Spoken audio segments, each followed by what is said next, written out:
Hello everyone, তোমরা সবাই কেমন আছো? আশা করি যে যেখানে আছো সবাই আলহামদুলিল্লাহ অনেক ভালো আছো। তো সেদিন সকালবেলা আমি আর আমার ছেলে সাফওয়ান আমরা দুজনে এসে আমাদের বাড়ির সামনে মেন রাস্তায় উলিকাদা নেওয়ার জন্য। প্রত্যেক বছরের মতো এবছরও একই জায়গায় উলিকাদা উঠছে।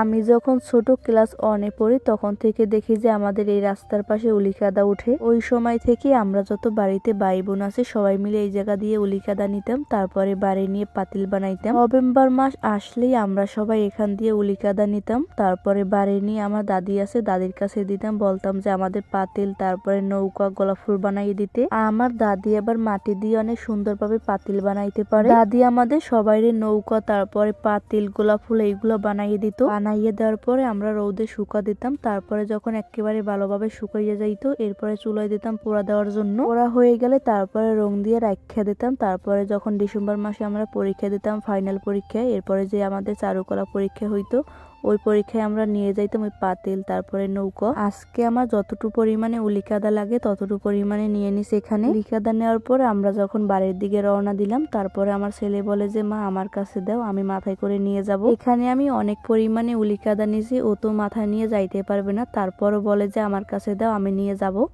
চলো চলো বাড়ি চলো, বাড়ি বইতে বানে বাড়ি বইতে বানে চলো। পারবা না না না আও আও আও বাড়ি আও, বাড়ি বইয়ে বাড়ি বইয়ে হয় রাখছো।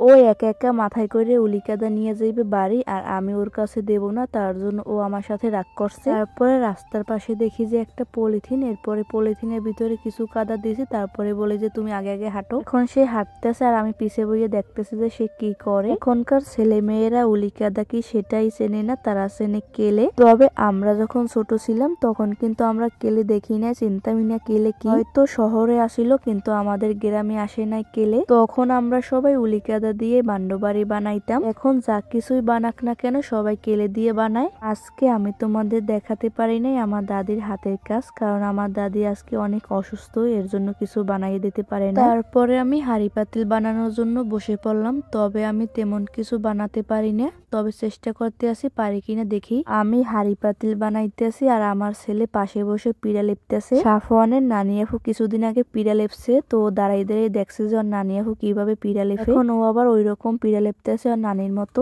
অনেক চেষ্টা পরে এই তো হাঁড়ি পাতিল বানিয়ে ফেললাম, তবে তেমন একটা ভালো হয় না, যা হয়েছে মোটামুটি খারাপ না, ভালোই হয়েছে। এখানে আমি বানাইছি প্রথমে বাতের পাতিল, তারপরে বাতের পাতিলের ডাকনা, এরপরে দুধের পাতিলের ডাকনা, দুধের পাতিল, তারপরে একটা বড় সাইজের গাবলা, ছোট ছোট দুইটা থাল, তারপরে একটা গেলাস, এরপরে অল্প একটু কাদা ছিল, ওই কাদা দিয়ে আমি একটা চুলা পাচ্ছি। মাটির পাতিল গুলারে আমি 2-3 দিন রোদে শুকাতে দেব, তারপরে যখন শুকাইয়া যাইবে এরপরে চুলায় দেব পোড়ার জন্য। তোমরা কে কে এইরকম কাদামাটি দিয়ে আমার মতো ছোটবেলায় পাতিল বানাইছো অবশ্যই কমেন্ট করে জানাবা, আর কেমন হয়েছে অবশ্যই কিন্তু জানাবা তোমরা।